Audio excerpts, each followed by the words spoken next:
태풍이 몰아치던 그날 밤 나는 그의 품에서 처음으로 안전하다고 느꼈습니다. 56세에 찾아온 이 떨림이 사랑인지 두려움인지 알 수 없었죠. 하지만 이 모든 일이 어떻게 시작되었는지 말씀드릴게요. 부산항 여객선 터미널 플라스틱 의자는 차가웠습니다. 손에 든 배표를 내려다봤는데 청산도행구시 30분이라는 글씨가 번져 보였어요. 지난 1년이 스쳐 지나갔습니다. 25년 근속한 호텔에서 명예퇴직 통보를 받았고 그 후 12번의 면접에서 떨어졌어요. 56세 여성을 원하는 곳은 없었습니다. 통장 잔고가 바닥을 드러낼 무렵 딸 은지가 구인 광고를 보내왔죠. 청산도 게스트하우스 관리인 3개월 계약직. 선택지가 없었어요. 배는 낡았습니다. 승객은 20명 남짓이었고 엔진 소리가 크게 울렸어요. 창밖으로 부산 해안선이 점점 멀어졌습니다. 1시간 반쯤 지나 섬이 보였어요. 낮은 산과 하얀 등대, 옹기종기 모인 지붕들. 생각보다 작았습니다. 부두에 남자가 한 명 서 있었어요. 키 큰 남자였는데 검은 바람막이를 입고 있었습니다. 배에서 내리자 그가 다가왔는데 3미터쯤 떨어진 곳에서 멈추더니 고개를 끄덕였어요. 나도 고개를 숙였습니다. 그는 내 캐리어를 가리켰지만 나는 손을 저었어요. 그는 더 권하지 않고 경트럭 조수석 문을 열어줬습니다. 차 안은 조용했어요. 라디오도 켜지 않았습니다. 작은 마을을 지나 좁은 시멘트 길을 따라 언덕을 올랐는데 10분쯤 지나자 하얀 2층 건물이 나타났어요. 현대식 한옥을 변형한 듯한 구조였고 큰 유리창들이 바다를 향해 있었습니다. 앞마당에서 바다가 한눈에 내려다 보였어요. 현관문을 열고 들어서니 원목 마루가 따뜻했습니다. 거실은 넓었지만 가구가 별로 없었어요. 소파 하나, 테이블 하나. 한쪽 벽면 전체가 유리창이어서 바다가 펼쳐져 있었습니다. 그는 손짓으로 집안을 안내했어요. 주방, 화장실, 손님 객실들. 2층에는 그의 방과 내가 쓸 작은 방이 있었습니다. 책상 위에 손글씨로 쓴 메모가 놓여 있었어요. 와이파이 비밀번호, 온수 사용법, 쓰레기 버리는 날. 그는 현관으로 나가더니 트럭에서 쇼핑백을 가져와 냉장고에 우유와 달걀을 넣었습니다. 그리고는 다시 신발을 신고 나갔어요. 트럭 소리가 멀어졌습니다. 혼자 남았어요. 거실 창문으로 바다를 봤습니다. 파도 소리만 들렸어요. 2층으로 올라가 침대에 누웠는데 천장을 보다가 눈을 감았습니다. 여기서 3개월을 보내야 했어요. 다음 날 새벽 5시에 눈이 떠졌습니다. 호텔 근무 시절 버릇이었죠. 창밖은 아직 어두웠지만 파도 소리는 선명했어요. 옷을 갈아입고 1층으로 내려갔습니다. 거실은 고요했어요. 주방으로 가서 냉장고를 열었는데 어제 그가 넣어둔 우유가 있었습니다. 한 잔 따라 마셨어요. 현관문을 열고 밖으로 나갔습니다. 차가운 공기가 얼굴을 때렸어요. 앞마당 나무 벤치에 앉아 해가 뜨는 걸 봤습니다. 수평선 위로 붉은 공이 천천히 올라왔어요. 바다가 주황빛으로 물들었습니다. 발소리가 났어요. 돌아보니 그가 집에서 나오고 있었습니다. 손에 낚싯대를 들고 있었어요. 나를 보더니 잠깐 멈칫하더니 고개를 숙이고 지나갔습니다. 트럭에 올라타 시동을 걸었어요. 차가 언덕을 내려가며 멀어졌습니다. 안으로 들어가 일을 시작했어요. 1층 객실 3개를 열어봤는데 모두 비어 있었고 먼지가 쌓여 있었습니다. 진공 청소기를 돌리고 바닥을 닦았어요. 유리창도 닦았습니다. 오전 내내 3개 객실을 정리했는데 끝났을 때는 정오가 넘어 있었어요. 점심을 간단히 먹었습니다.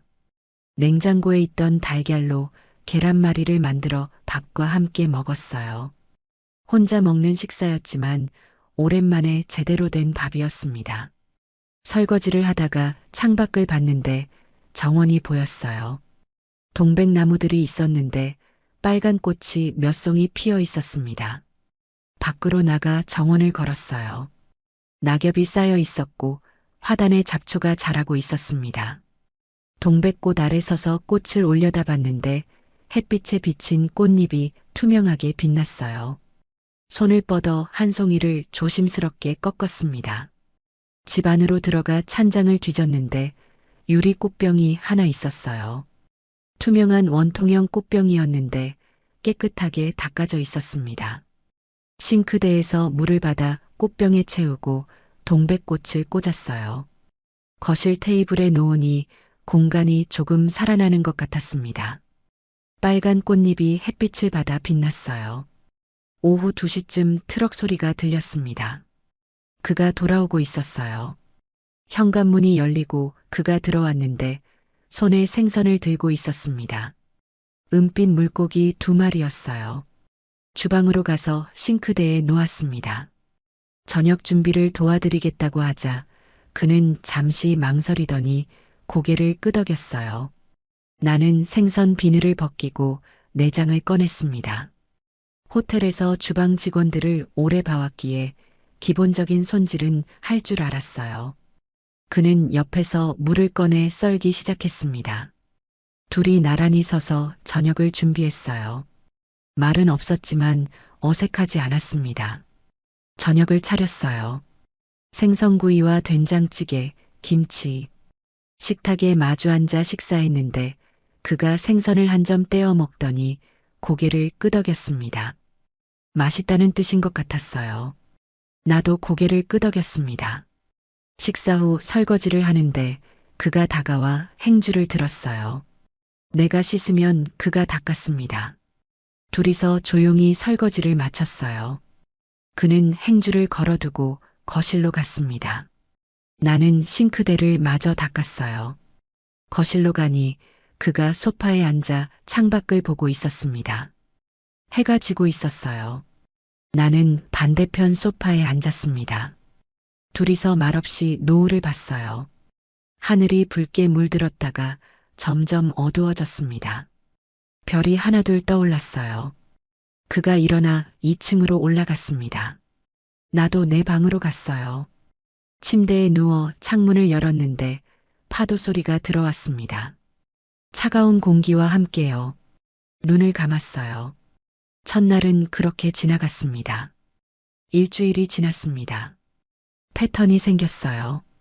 새벽 5시에 일어나면 그는 6시에 낚시를 나갔고 오전에는 객실을 정리하고 빨래를 돌렸습니다.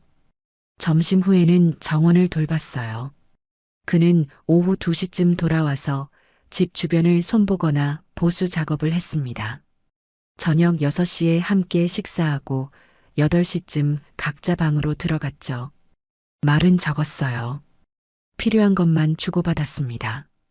쓰레기는 어디에 버리는지, 정원 호스는 어디 있는지. 하지만 불편하지 않았어요. 오히려 편했습니다. 호텔에서는 늘 말을 해야 했거든요. 여기서는 침묵이 허락됐어요. 비수기라 손님은 거의 없었습니다. 2주가 지나서야 처음으로 손님이 왔어요. 중년 부부였는데 50대 후반쯤 돼 보였습니다. 체크인을 받고 객실을 안내했어요. 부부는 바다가 보이는 창문에 만족스러워하며 짐을 풀었습니다. 저녁 식사를 준비했어요. 그가 잡아온 전복으로 죽을 끓였고 생선구이도 했습니다. 부부가 식탁에 앉아 맛있게 먹는 모습을 주방에서 봤어요. 남편이 아내에게 죽을 떠서 입에 넣어주고 아내가 웃으며 받아먹는 장면. 가슴 한쪽이 저렸습니다. 저런 다정함을 나는 가져본 적이 없었어요. 뒤에서 기척이 났어요. 돌아보니 그가 서 있었습니다. 그도 부부를 보고 있었는데 눈빛이 쓸쓸해 보였어요. 우리 눈이 마주쳤고 그는 작게 미소 지으며 돌아섰습니다. 서재로 들어가는 소리가 들렸어요. 다음 날 부부가 체크아웃했습니다. 좋았다고 다시 오겠다고 인사하며 떠났어요. 객실을 정리하는데 침대 시트를 벗기다가 문득 생각했습니다. 저 부부는 30년을 함께 살았을 거예요. 나는 20년을 전 남편과 살았지만 단 한 번도 저렇게 웃어본 적이 없었습니다. 한 달째 되던 날 오후였어요. 정원에서 동백꽃을 몇 송이 더 꺾었습니다. 꽃병을 깨끗이 씻고 새 물을 받으려고 싱크대 앞에 섰어요. 꽃병을 들어 올리는데 손에 물기가 있었던 걸 미처 몰랐습니다. 미끄러졌어요. 꽃병이 손에서 빠져나갔습니다. 시간이 느리게 흐르는 것 같았어요. 투명한 유리꽃병이 공중에서 회전하며 떨어졌습니다. 바닥에 부딪히는 순간 날카로운 소리가 났어요. 팡! 유리 파편이 사방으로 튀었습니다. 물이 쏟아지며 바닥에 퍼졌고 빨간 동백꽃잎들이 젖은 마루 위에 흩어졌어요. 온몸이 얼어붙었습니다. 유리 파편들이 햇빛을 받아 반짝였어요. 물에 젖은 꽃잎들, 산산이 부서진 꽃병, 손이 떨렸습니다. 숨이 가빠졌어요. 과거가 밀려왔습니다. 20년 전 그 집의 주방, 설거지하다가 그릇을 떨어뜨렸을 때, 바닥에 깨진 도자기 조각들, 그리고 뒤에서 들려온 발소리, 술 냄새를 풍기며 다가오던 전 남편, 이것도 못하냐는 고함 소리, 날아오던 손, 발소리가 들렸어요. 2층에서 누군가 내려오고 있었습니다. 계단을 밟는 소리가 가까워졌어요. 복도를 지나 주방 쪽으로 오는 발소리. 본능적으로 몸을 움츠렸습니다. 어깨가 올라갔고 팔이 저절로 얼굴 앞으로 올라갔어요. 눈을 질끈 감았습니다. 맞을 준비를 했어요. 하지만 아무 일도 일어나지 않았습니다. 발소리가 주방 입구에서 멈췄어요. 침묵이 흘렀습니다. 한참 후에 목소리가 들렸는데 멀리서 들려왔습니다. 다치셨냐고 물어왔어요. 낮고 조용한 목소리였습니다. 천천히 눈을 떴어요. 그는 주방 입구에 서 있었는데 3미터는 떨어진 거리였습니다. 가까이 오지 않았어요. 그냥 거기 서서 나를 보고 있었습니다. 얼굴에 걱정이 가득했어요. 죄송합니다. 떨리는 목소리로 말했어요. 제가 조심성이 없어서 변상하겠습니다. 그는 고개를 저었어요. 다치지 않으셨으면 됐다고 그냥 꽃병일 뿐이라고 했습니다. 그리고 움직이지 말라고 유리 파편에 다칠 수 있다고 말했어요. 현관 쪽으로 가는 발소리가 들렸습니다. 빗자루와 쓰레받기를 가져오는 소리. 돌아와서 조심스럽게 파편을 쓸기 시작했어요. 하나하나 모았습니다. 나는 그 모습을 멍하니 봤어요. 화를 내지 않았습니다. 소리를 지르지 않았어요. 나를 나무라지도 않았습니다. 오히려 직접 치우고 있었어요. 내가 하겠다고 했는데 그는 고개를 저었습니다. 신발을 신지 않았으니 위험하다고 자기가 다 치울 테니 움직이지 말라고 했어요. 큰 파편들을 쓰레받기에 담고 작은 조각들까지 꼼꼼하게 쓸어 모았습니다. 젖은 행주로 바닥을 닦아 보이지 않는 파편까지 제거했어요. 다 치우고 나서 그가 일어섰습니다.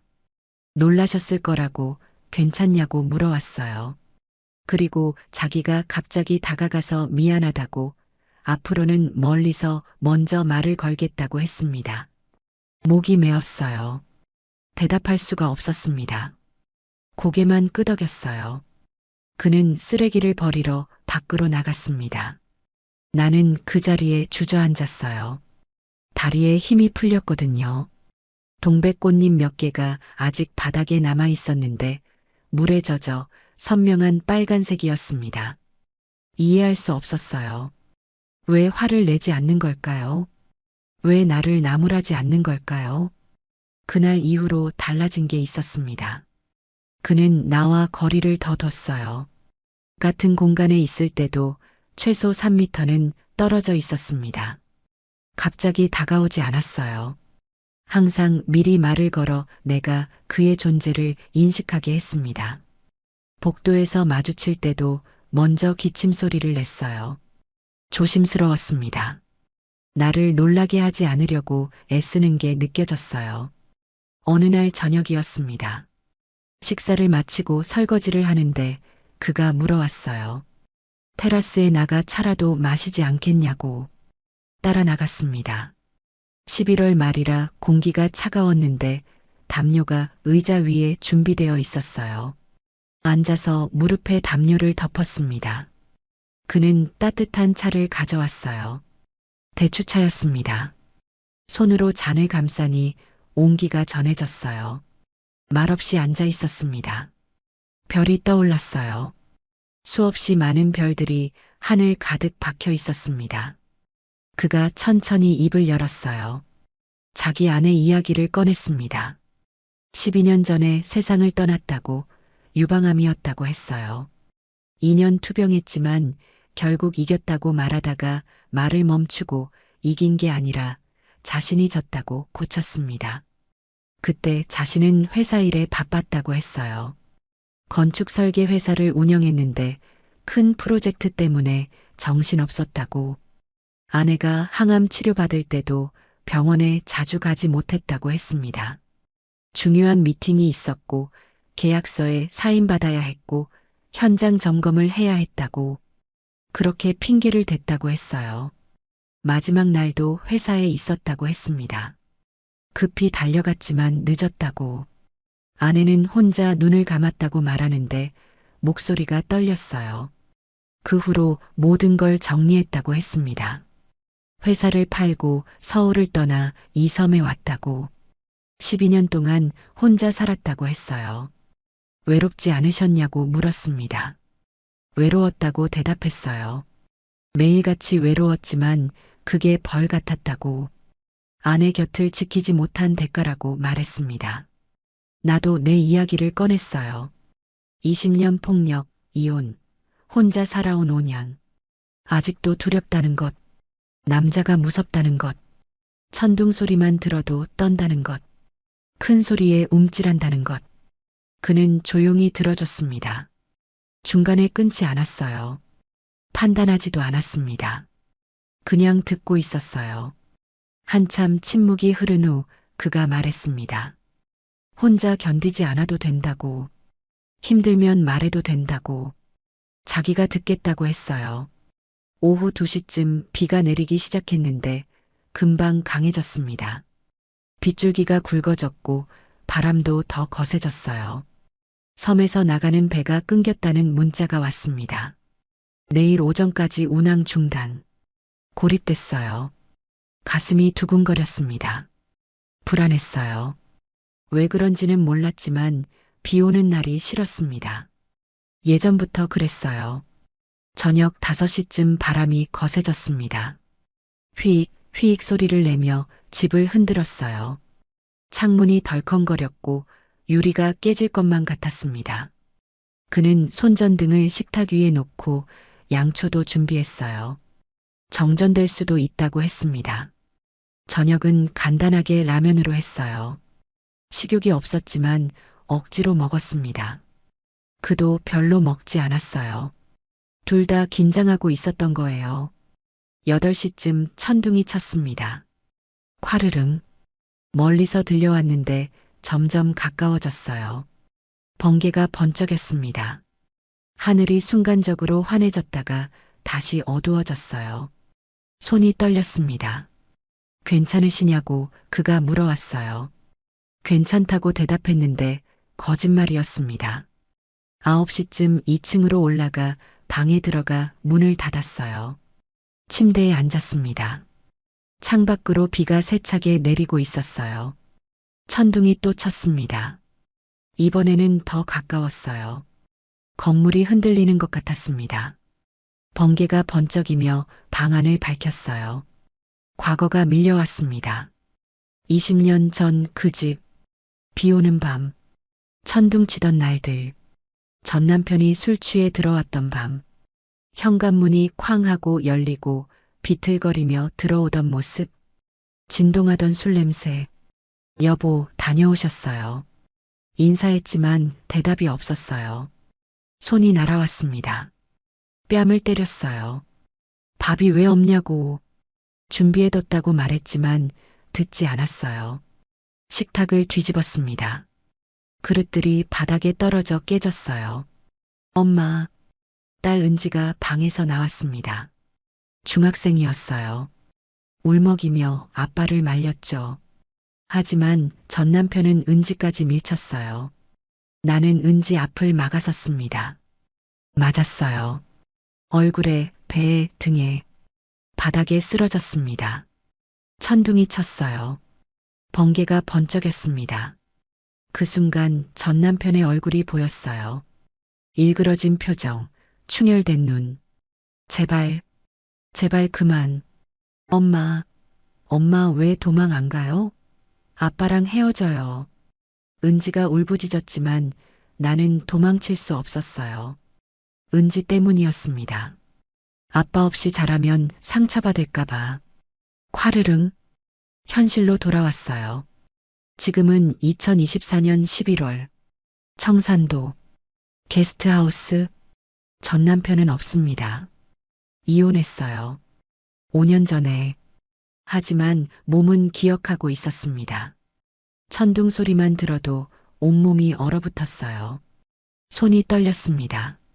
숨이 가빠졌어요. 화장실로 갔습니다. 세면대에 손을 짚고 거울을 봤는데 얼굴이 창백했어요. 땀이 흘러내렸습니다. 숨을 깊이 들이마셨어요. 괜찮아. 괜찮아. 혼잣말했지만 괜찮지 않았습니다. 천둥이 또 쳤습니다. 더 크게, 더 가까이. 비명이 나왔어요. 손으로 입을 막았지만 늦었습니다. 소리가 새어나갔어요. 다리에 힘이 풀렸습니다. 바닥에 주저앉아 무릎을 끌어안고 몸을 웅크렸어요. 떨렸습니다. 온몸이 떨렸어요. 노크 소리가 들렸습니다. 괜찮으시냐고 물어오는 목소리. 그였어요. 대답할 수 없었습니다. 목소리가 나오지 않았어요. 문 열어도 되겠냐고 조심스럽게 물어왔습니다. 침묵. 문이 천천히 열렸어요. 복도에 그가 서 있었습니다. 화장실 문 앞까지 왔는데 안으로 들어오지 않았어요. 그냥 거기 섰습니다. 나를 봤을 거예요. 바닥에 쪼그리고 앉아 떨고 있는 모습을요. 천천히 무릎을 꿇었습니다. 복도에서요. 내 눈높이에 맞춰서요. 하지만 가까이 오지 않았어요. 3미터쯤 떨어진 거리. 괜찮습니다. 조용한 목소리로 말했어요. 안전합니다. 아무도 해치지 않습니다. 눈물이 흐릿하게 그를 가렸습니다. 저를 보세요. 천천히 말했어요. 같이 숨 쉬어요. 하나, 둘, 셋. 들이마시고. 하나, 둘, 셋. 내쉬고. 그의 목소리를 따라갔습니다. 하나, 둘, 셋. 숨을 들이마셨어요. 하나, 둘, 셋. 내쉬었습니다. 점차 호흡이 안정됐어요. 떨림이 가라앉았습니다. 물 가져오겠습니다. 움직이지 마시고 기다리세요. 일어나 계단을 내려가는 소리. 1분쯤 지나 다시 올라오는 발소리. 손에 머그잔을 들고 있었어요. 다시 무릎을 꿇고 머그잔을 바닥에 놓아 살짝 밀어줬습니다. 내가 손만 뻗으면 닿을 거리였어요. 따뜻한 물입니다. 천천히 드세요. 머그잔을 잡았는데 손이 떨려서 물이 흔들렸습니다. 한 모금 마셨어요. 따뜻했습니다. 그는 그 자리에 앉아 있었어요. 말없이요. 그냥 거기 있어줬습니다. 천둥이 또 쳤는데 움찔했지만 조금 전보다는 덜 무서웠어요. 제 아내도 천둥을 무서워했습니다. 조용히 말을 꺼냈어요. 어릴 때 트라우마가 있었다고 들었습니다. 천둥 치는 날이면 발작처럼 떨었어요. 저는 그때 뭘 해야 할지 몰랐습니다. 계속했어요. 병원에 데려가야 하나, 약을 먹여야 하나. 의사한테 물어봤습니다. 뭐라고 하던가요? 떨리는 목소리로 물었어요. 그냥 곁에 있어주라고 하더군요. 대답했습니다. 아무 말하지 말고, 억지로 진정시키려 하지 말고, 그냥 옆에 있으라고요. 효과가 있었냐고 물었습니다. 있었습니다. 고개를 끄덕였어요. 시간이 걸렸지만 진정됐어요. 제가 옆에 있다는 것만으로도 위로가 됐다고 나중에 말하더군요. 침묵이 흘렀습니다. 바람 소리만 들렸어요. 하지만 저는 자주 옆에 있지 못했습니다. 말을 이었어요. 회사 일이 바빴어요. 중요한 프로젝트, 미팅, 출장. 아내가 아프다고 전화하면 조금만 기다리라고 했습니다. 일 끝나고 가겠다고. 하지만 일은 끝나지 않았어요. 목소리가 낮아졌습니다.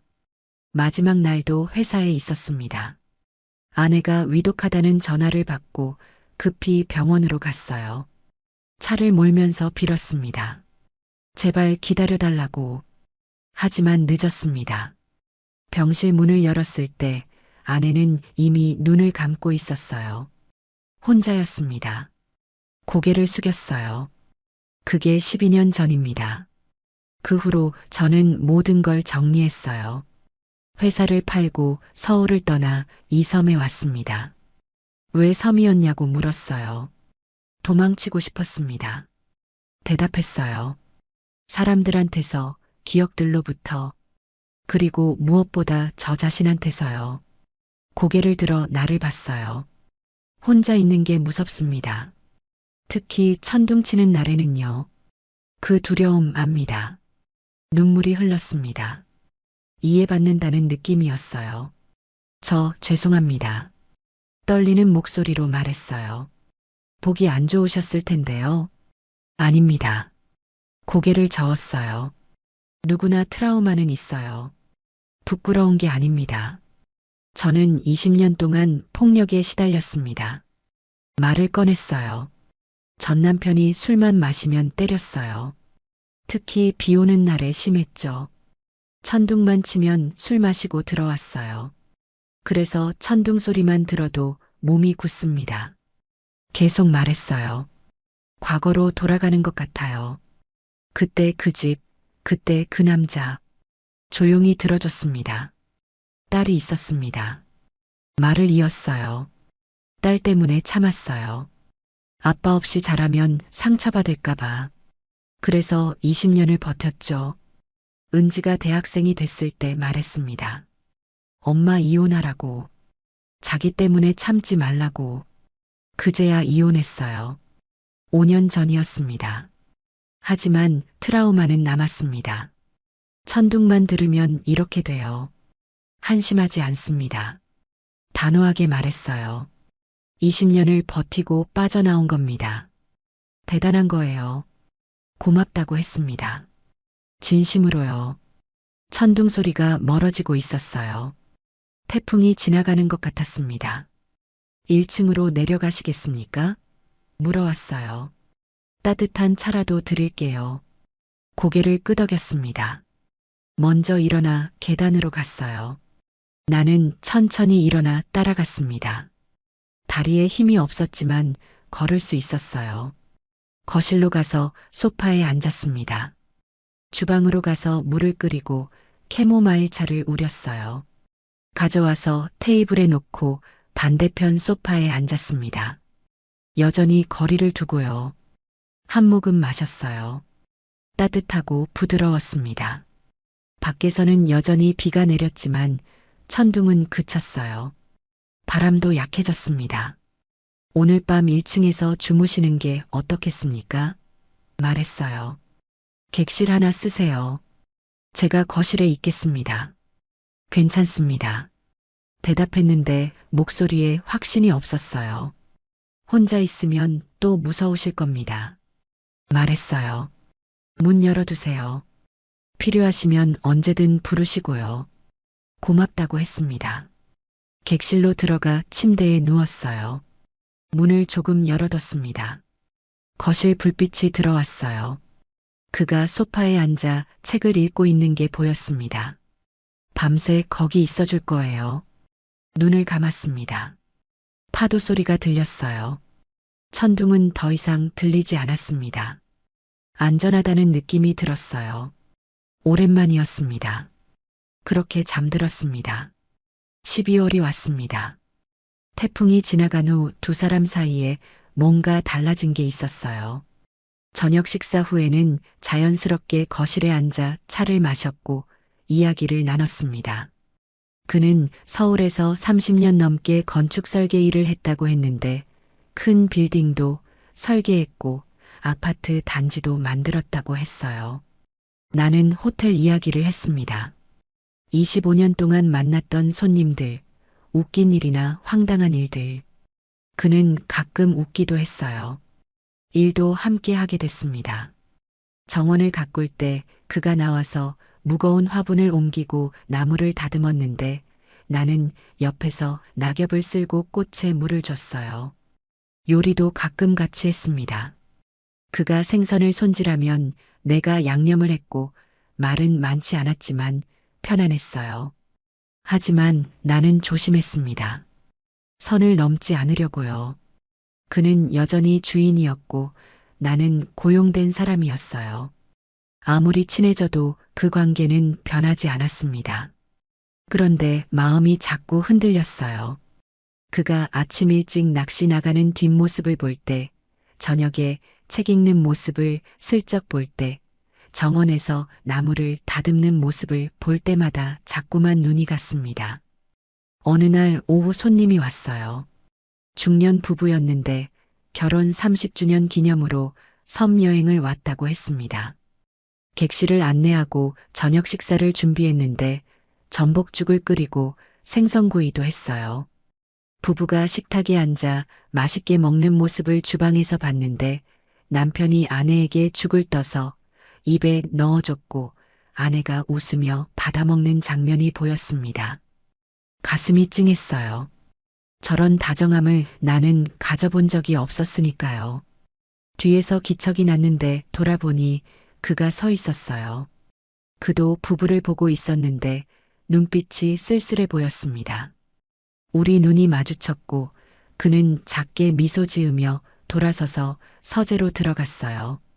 다음 날 부부가 체크아웃했고 나는 객실을 정리했습니다. 며칠 후였어요. 점심때쯤 그가 마을에서 장을 봐왔는데 주방에서 김치찌개를 끓이고 있었습니다. 냄비에서 김이 모락모락 올라왔어요. 그가 주방으로 들어와 장바구니를 카운터에 놓았고 냉장고를 열어 물건을 넣기 시작했습니다. 찌개 간을 맞추느라 국물을 떠서 맛을 봤는데 조금 싱거웠어요. 소금을 넣으려는데 뒤에서 기척이 느껴졌습니다. 가까웠어요. 아주 가까이에요. 몸이 굳었습니다. 숨소리가 들렸는데 그였어요. 요즘 저를 피하시는 것 같다고 낮은 목소리가 등 뒤에서 들렸습니다. 심장이 빠르게 뛰었어요. 그의 손이 내 허리에 닿았는데 가볍게 깃털처럼요. 온몸에 전기가 흐르는 것 같았습니다. 아니라고, 그런 게 아니라고 떨리는 목소리로 말하는데 그의 손이 조금 더 단단하게 내 허리를 감쌌어요. 등 뒤로 그의 체온이 느껴졌고 숨소리가 가까웠습니다. 정말이냐고 물어오는데 그는 12년 만에 이런 기분을 느낀다고, 아침에 눈 뜰 때 기대가 된다고, 나를 볼 수 있으니까 그렇다고 말했어요. 집에 돌아올 때 발걸음이 가벼워진다고, 내가 있는 곳으로 가니까 그렇다고 했습니다. 제발 그만하라고 떨리는 목소리로 말했는데 그는 멈추지 않았어요. 손이 내 허리를 더 감쌌고 그의 가슴이 내 등에 닿았습니다. 저녁 식사가 행복하다고, 내가 차려준 밥이니까 그렇다고 말하는데 목소리가 낮았어요. 내가 웃는 모습이 좋고 정원 가꾸는 모습이 좋다고, 그리고 무엇보다 내 강인함이 좋다고, 20년을 버티고 빠져나온 것이 정말 대단하다고 했습니다. 몸이 떨렸어요. 과거가 스쳐 지나갔는데 전 남편이 술 취해 뒤에서 껴안던 순간들이 떠올랐습니다. 그 다음엔 항상 폭력이 따라왔어요. 아니야, 이 사람은 달라. 다른 사람이야. 스스로에게 말했지만 몸은 기억하고 있었어요. 본능적으로 두려웠습니다. 그의 손이 내 손등을 덮었는데 아직도 국자를 쥐고 있었던 손이었어요. 조심스럽게 국자를 빼서 내려놓았습니다. 돌아봐 주겠냐고 내 이름을 부르는데 나는 고개를 저었어요. 돌아볼 수 없었습니다. 그를 보면 무너질 것 같았거든요. 두렵다고, 너무 두렵다고 떨리는 목소리로 말하는데 무엇이 두려우냐고 물어왔어요. 다시 믿는 게, 다시 상처받는 게 두렵다고 울먹이며 말했습니다. 그의 팔에 힘이 들어갔어요. 조금 더 세게 안았는데 절대 상처드리지 않겠다고 평생 걸고 약속한다고 단호하게 말했습니다. 하지만 나는 망가진 사람이라고 트라우마 많고 나이 들었다고 눈물이 뚝뚝 떨어지며 말하는데 아니라고 내가 가장 강한 사람이라고 말하면서 그는 내 어깨에 턱을 기댔어요. 우리는 어울리지 않는다고 나는 고용된 사람이고 그는 고용주라고 나는 청소하고 요리하고 빨래하는 사람이라고 목소리가 떨리며 말했는데 그게 뭐가 중요하냐고 물어왔어요. 중요하다고 사람들이 뭐라고 하겠냐고 나이든 가정부랑 사귄다고 할 거라고 소리쳤습니다. 갑자기 몸을 돌렸어요. 그와 마주봤습니다. 그의 팔에서 벗어났어요. 그의 얼굴이 보였는데 30cm도 안 되는 거리였고 그의 눈빛이 간절했습니다. 다시 사랑할 준비가 안 됐다고 20년 맞고 살았고 5년 전에 겨우 빠져나왔다고 아직도 천둥만 치면 떨고 큰 소리만 들어도 움찔한다고 이런 사람이라고 목소리가 떨리며 말했어요. 다 안다고 그런데도 나를 사랑한다고 그가 고개를 끄덕이며 말하는데 그 말에 무너졌습니다. 울음이 터져 나왔어요. 그가 손을 뻗어 내 뺨에 닿으려 했는데 나는 뒤로 물러섰습니다. 그의 손을 피했어요. 안 된다고, 이러면 안 된다고 고개를 저었는데 그가 다가왔어요. 오지 말라고, 제발이라고 손을 들어 막았는데 그는 멈췄습니다. 표정이 일그러졌어요. 침묵이 흘렀는데 천천히 생각해 보라고, 자기가 기다리겠다고, 얼마든지 기다리겠다고 조용히 말했습니다. 안 된다고, 기다리지 말라고 고개를 저었는데 왜냐고 물어왔어요. 여기서 더 이상 일할 수 없을 것 같다고 숨을 들이마시며 말했는데 그의 얼굴이 굳었습니다. 떠나겠다는 거냐고 물어오는데 고개를 끄덕였어요. 눈물이 흘렀지만 고개를 끄덕였습니다. 그가 한 발짝 뒤로 물러서며 고개를 숙였는데 알겠다고, 붙잡지 않겠다고 낮은 목소리로 말했어요. 하지만 마음이 바뀌면 언제든 돌아오라고, 자기가 여기 있겠다고 고개를 들어 말했습니다. 대답하지 못했어요. 그가 주방을 나가는 발소리, 현관 쪽으로 가는 소리, 문 열리는 소리, 트럭 시동 거는 소리. 차가 멀어졌습니다. 혼자 남아 바닥에 주저앉았는데 다리에 힘이 풀렸거든요. 등을 찬장에 기대고 소리내서 울었어요. 왜 이렇게 아플까 혼잣말했는데 나는 그가 좋았어요. 사랑하는지도 몰랐습니다. 하지만 두려웠어요. 다시 믿었다가 상처받을까봐, 다시 사랑했다가 혼자 남겨질까봐요. 20년 폭력의 기억이 나를 붙잡고 있었는데 5년이 지났지만 여전했습니다.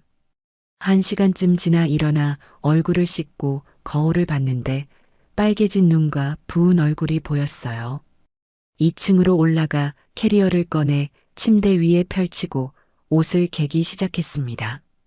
옷장에서 하나씩 꺼내서요. 떠나야 했어요. 지금 당장. 이대로 있으면 안 됐는데 마음이 더 깊어지기 전에 떠나야 했습니다. 짐을 다 쌌는데 많지 않았어요. 왔을 때와 똑같았습니다. 책상 서랍을 열어 편지지를 꺼내고 펜을 잡았는데 손이 떨렸지만 써야 했어요. 정말 감사했다고 2달 동안 너무 잘 대해줘서 평생 잊지 못할 거라고 썼습니다.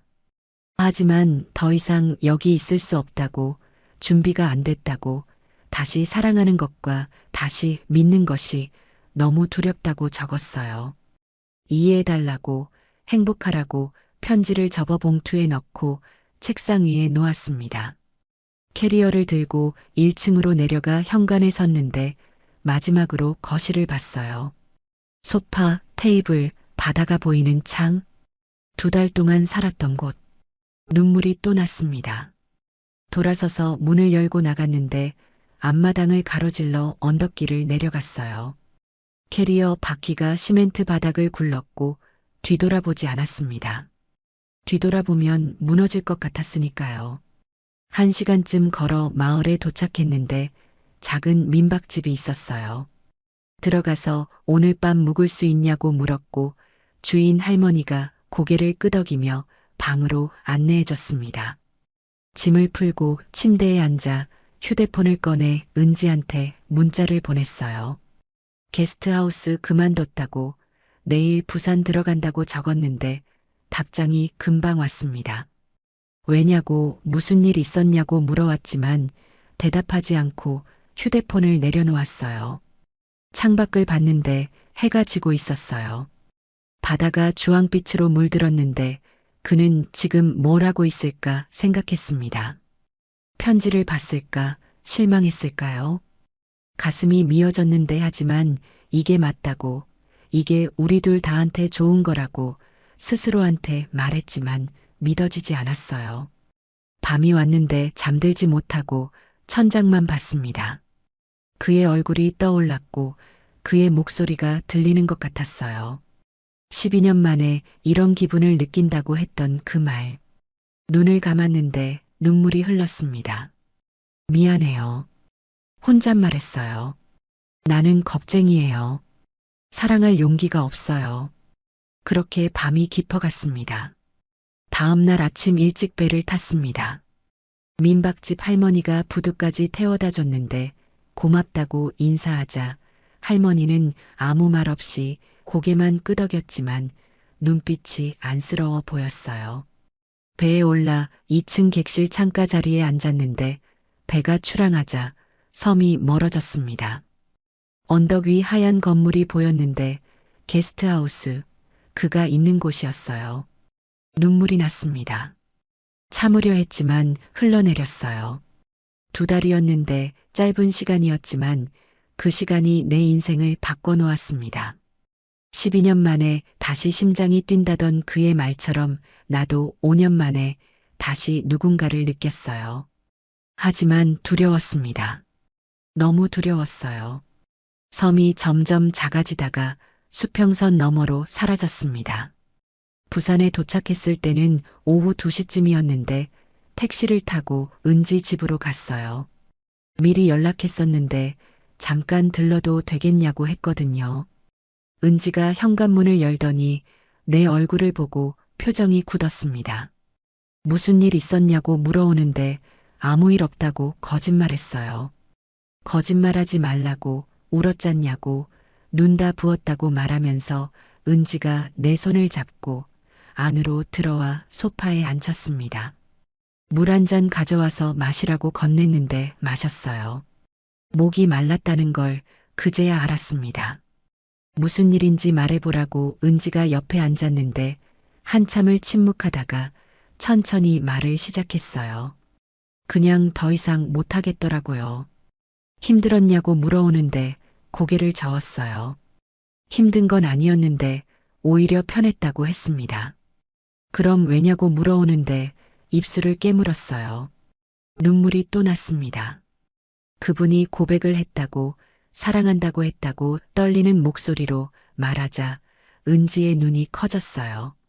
그래서 뭐라고 했냐고 물어오는데 도망쳤다고, 떠나왔다고 울먹였습니다. 왜냐고 물어오는데 무서워서라고, 다시 믿는 게 무서웠다고, 다시 상처받을까 봐라고 눈물이 흘렀어요. 은지가 한숨을 쉬더니 내 손을 잡았는데 그분 좋은 분 아니었냐고 물어왔습니다. 고개를 끄덕였어요. 좋은 분이었다고, 너무 좋은 분이었다고 했습니다.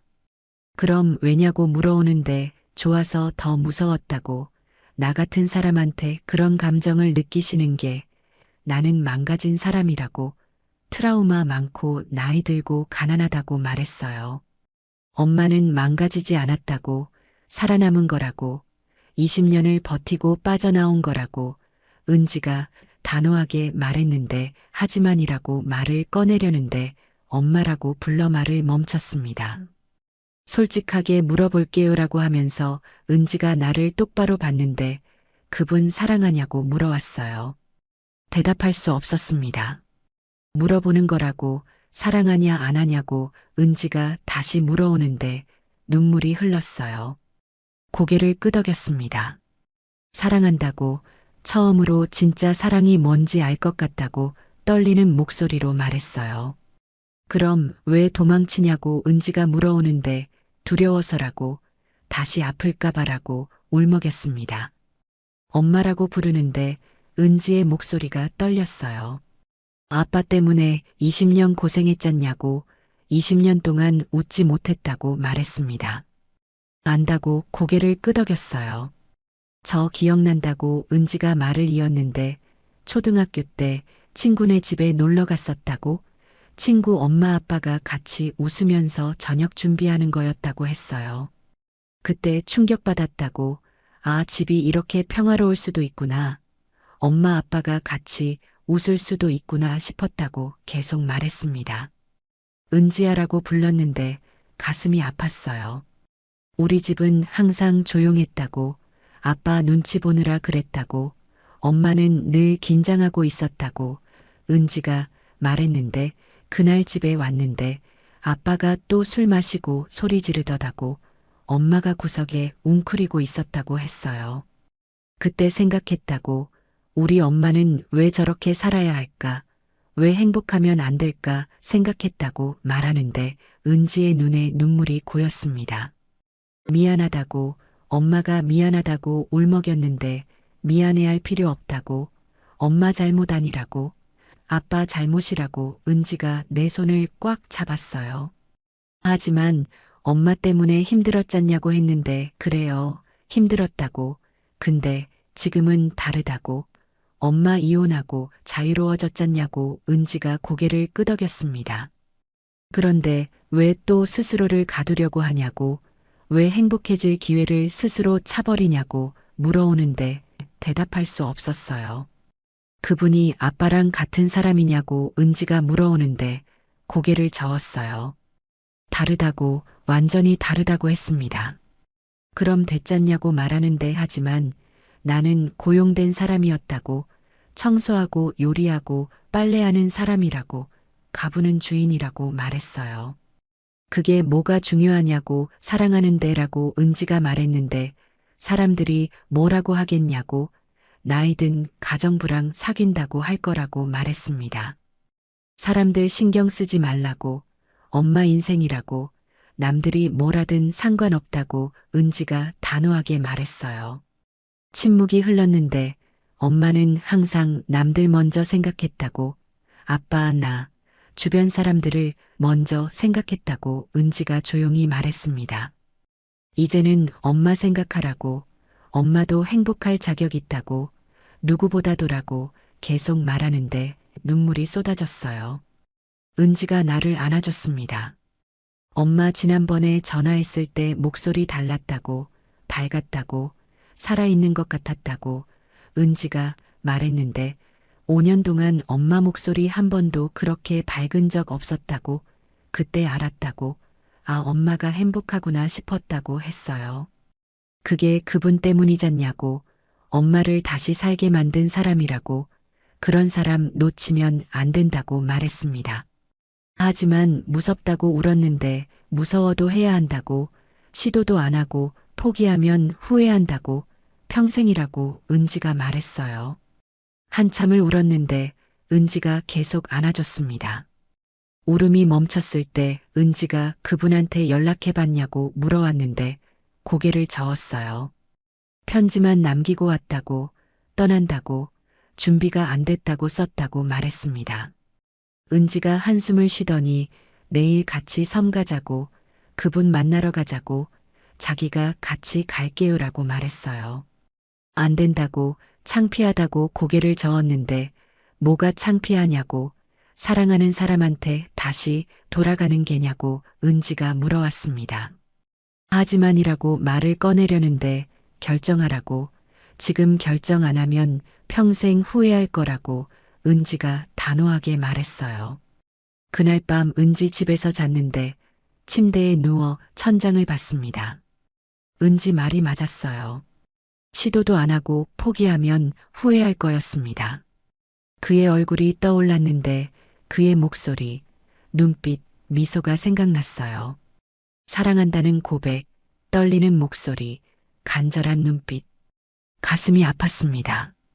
휴대폰을 꺼내 그의 번호를 찾았는데 손가락이 화면 위에서 멈췄어요. 뭐라고 말하지? 미안하다고? 돌아가도 되겠냐고? 용기가 나지 않았습니다. 휴대폰을 내려놓고 눈을 감았는데 내일 직접 가서 말하자고 다짐했어요. 다음 날 아침 일찍 일어났는데 은지가 이미 준비하고 있었어요. 커피를 내리고 있었는데 엄마 준비됐냐고 물어와서 고개를 끄덕였습니다. 떨렸지만 준비됐어요. 배 시간 맞춰서 부산항으로 갔는데 은지가 운전했고 나는 조수석에 앉아 창밖만 봤어요. 배에 올랐는데 이틀 만에 다시 타는 배, 똑같은 노선이었지만 마음은 완전히 달랐습니다. 이번에는 도망치는 게 아니었어요. 돌아가는 거였죠. 은지가 옆에 앉아 내 손을 잡아줬는데 괜찮을 거라고, 엄마 용기 있다고 조용히 말했어요. 고개를 끄덕였지만 손은 계속 떨렸습니다. 배가 출항하자 부산이 멀어졌는데 1시간 반쯤 지나자 섬이 보였어요. 낮은 산, 하얀 등대. 이틀 전에 떠났던 곳. 배가 부두에 닿아 내렸는데 은지가 내 팔을 잡아줬어요. 어디로 가냐고 물어와서 게스트하우스라고, 언덕 위라고 대답했습니다. 걸어갈 거냐고 물어오는데 고개를 끄덕였어요. 차 부를 시간이 없었고 걷고 싶었습니다. 마음을 정리할 시간이 필요했거든요. 마을을 지나 언덕길로 접어들었는데 가파른 오르막이었고 숨이 찼지만 계속 걸었습니다. 천천히 가라고 은지가 말했는데 괜찮다고, 빨리 가야 한다고 대답했어요. 30분쯤 걸었을 때 게스트하우스가 보였는데 하얀 건물, 바다가 보이는 집이었어요. 가슴이 두근거렸습니다. 앞마당에 들어섰는데 조용했어요. 트럭이 주차되어 있었는데 그가 있다는 뜻이었죠. 현관문 앞에 섰는데 손이 떨렸습니다. 노크할까요라고 은지가 물어오는데 고개를 저었어요. 잠깐만요. 심호흡을 했어요. 하나, 둘, 셋. 노크했습니다. 똑, 똑, 똑. 대답이 없었어요. 다시 노크했는데 똑, 똑, 똑. 발소리가 들렸습니다. 가까워졌어요. 문이 열렸습니다. 그가 서 있었어요. 우리 눈이 마주쳤는데 그의 얼굴이 창백해 보였어요. 수염이 조금 자라 있었고 머리가 헝클어져 있었는데 이틀 동안 제대로 자지 못한 것 같았습니다. 내 이름을 떨리는 목소리로 불렀어요. 대답할 수 없었습니다. 목이 메었어요. 돌아온 거냐고 물어오는데 고개를 끄덕였어요. 눈물이 흘렀습니다. 그가 한 발짝 나왔는데 가까이 오지 않았어요. 여전히 거리를 뒀습니다. 왜냐고, 왜 돌아왔냐고 물어오는데 나는 겁쟁이라고, 도망쳤다고, 두려워서 도망쳤다고 떨리는 목소리로 말했어요. 안다고 고개를 끄덕였습니다. 하지만 도망쳐도 생각만 났다고, 목소리가 들리고 얼굴이 보였다고 계속 말하는데 그의 눈이 붉어졌어요. 딸이 물었다고, 사랑하냐고 물었다고 말했는데 나는 사랑한다고 대답했다고, 처음으로 진짜 사랑이 뭔지 알 것 같다고 눈물이 흘렀습니다. 그가 입술을 깨물었어요. 그런데 도망쳤다고, 미안하다고 울먹였는데 미안해하지 말라고, 이해한다고 말했습니다. 나는 아직도 무섭다고, 다시 믿는 게, 다시 상처받는 게 무섭다고 숨을 들이마시며 말했는데 알고 있다고 조용히 대답했어요. 하지만 없이는 더 이상 못 살 것 같다고 그를 똑바로 보며 말했습니다. 그의 눈에서 눈물이 흘렀어요. 돌아와도 되냐고, 다시 시작해도 되냐고 물었는데 고개를 끄덕이며 한 걸음 다가왔습니다. 천천히 가겠다고, 서두르지 않겠다고, 내가 편한 속도로 가겠다고 말했어요. 고맙다고 울먹였습니다. 그가 손을 뻗었는데 조심스럽게요. 내 손에 닿으려 했죠. 나는 손을 내밀었어요. 우리 손이 닿았는데 따뜻했습니다. 손을 잡았는데 꽉요. 놓지 않겠다는 듯이요. 다시는 혼자 두지 않겠다고 평생이라고 말하는데 눈물이 쏟아졌어요. 하지만 이번에는 슬픔이 아니었습니다. 안도감이었어요. 은지가 다가와 그에게 인사했는데 안녕하세요. 소연 엄마 딸 유은지라고 했습니다. 그가 은지를 보며 고개를 숙여 인사했는데 안녕하세요. 정우진이라고 했어요.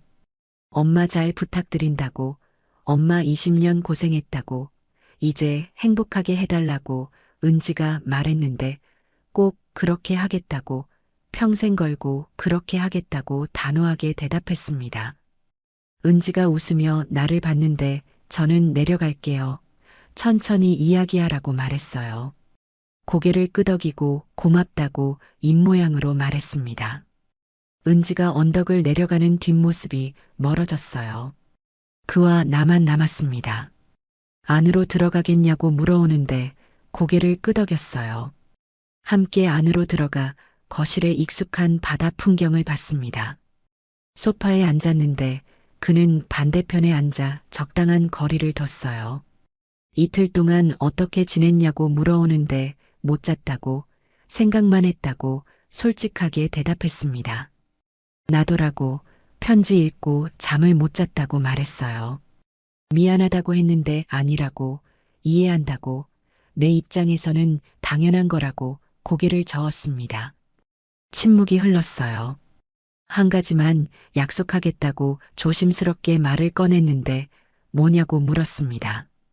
절대 서두르지 않겠다고, 내가 준비될 때까지 기다리겠다고, 1년이든 2년이든 기다리겠다고 말했어요.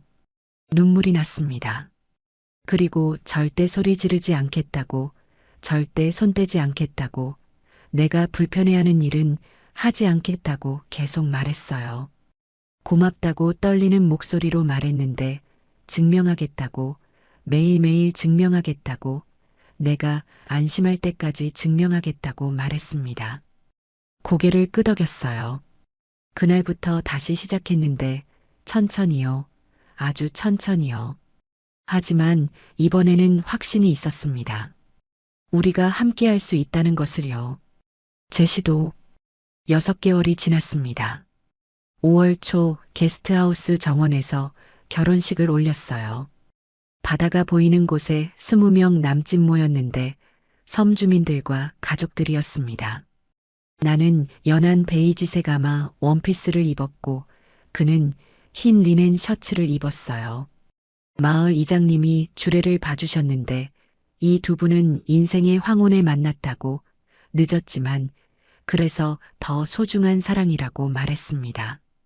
서약할 때 그는 나를 평생 사랑하겠다고, 외로우면 곁을 지키고 두려우면 손을 잡아주겠다고 말했는데 나는 그에게 다시 사랑을 믿게 해줘서 고맙다고, 평생 함께 늙어가겠다고 말했습니다. 눈물이 흘렀어요. 그도 울고 있었습니다. 키스는 짧았지만 따뜻했어요. 은지가 축사를 했는데 엄마가 그를 만나고 달라졌다고, 행복해 보여서 좋았다고 말했습니다. 그의 아들 재훈도 미국에서 와서 아버지가 12년 만에 처음으로 저렇게 웃으신다고 말했어요. 해가 지고 사람들이 돌아간 후 우리는 정원에 앉아 손을 잡고 노을을 봤습니다. 행복하냐고 그가 물어왔어요.